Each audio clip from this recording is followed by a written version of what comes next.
Hello, welcome to my channel. My name is Dr. Dan Mason, Ph.D. In this video, we will continue to discuss my series, What is Wrong with Science? So we know that problems arise with the gain of function, GOF, alterations that produce hypervirulent viruses. This holds across the board, from low pathogenic viruses to developing potentially pandemic pathogens, PPP, like coronaviruses or influenza viruses. Many animal species, including birds, monkeys, and bats, have viruses that have evolved for transmission in the wild.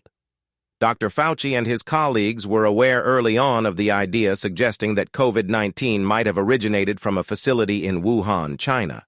Over 3,000 pages of emails documented this.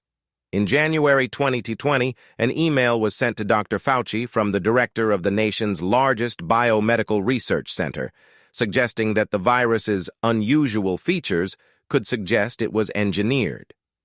In April 2020, an email with the subject line, "Conspiracy Gains Momentum," was sent by the head of the National Institute of Health, Francis Collins, to Dr. Fauci. The doctor's response to this is completely censored. Why? What are they hiding? In May, Dr. Fauci stated that he is skeptical about the natural genesis of the virus and endorsed an investigation. We know that introducing pathogens from one species into another may contaminate animals and even people. We also know that the genetic engineering of natural viruses has enhanced viral pathogenicity and the ability to jump species. Yet we were also told that finding the essential genes responsible for pathogenicity was the goal. Creating a monster. Officially, COVID-19 emerged in Wuhan in December 2019. In January of 2020, the virus was discovered. There is a subgenus of beta coronaviruses to which it belongs. Instantly, it spread like wildfire. Furthermore, there was no indication of adaptive changes among the primary isolates, and their genetic similarity was striking, varying from one another by only 2 nucleotides. The spike protein, a key component of sarbecovirus pathogenicity even, also has a furin site unique to this virus. Virology and microbiology heavily depend on investigations involving increase or loss of function.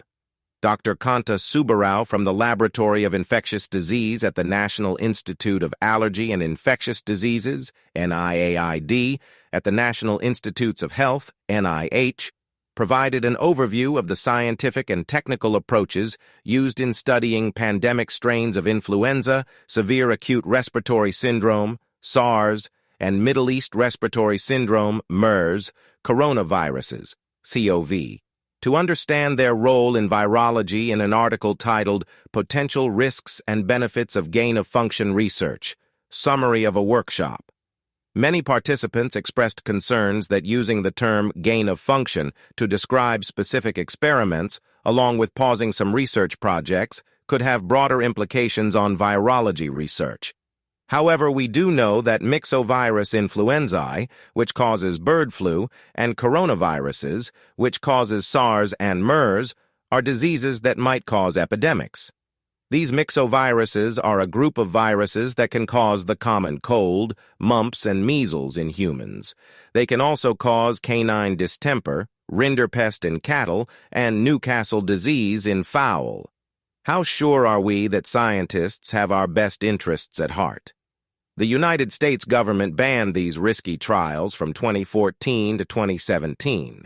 Yet here we are today, post-COVID-19. No one knows where SARS-CoV-2 originated, even though it has been years since COVID-19 appeared. Thank you for watching. Please like and subscribe to see more. Take care.